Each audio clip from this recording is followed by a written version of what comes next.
hapon po sa inyong lahat. Hindi ako babae ng kahapon lamang. Ako'y bahagi ng bawat panahong humubog sa ating bayan.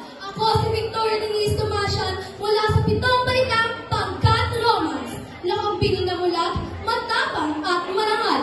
Sa ngalan ng kasaysayan at kinabukasan, ako'y narito hindi lang para maglakad sa entablado, kundi upang ipakita na ang nanda ay mas makapangyarihan kung ito'y may layunin. Sa bawat sinunod ng aking kasuotan, naroon ang kwento ng aking lahat. Ako si Jeremiah Sara mula sa 7 baitang sa Section Romance. Ang lakal na hindi lang marunong sumayaw sa tugtog ng kasaysayan, kundi marunong din makinig sa tinig ng kinabukasan. Ako'y naninindigan sa kasabihan, ang isang kaluwahan ng lakal ay hindi lang marunong inubog sa walang.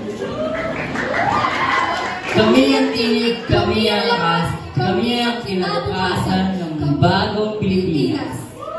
Maraming salamat, Jeremiah at Victoria. Panoorin po natin ang kanila pong inihanda na pagpapakita ng talento.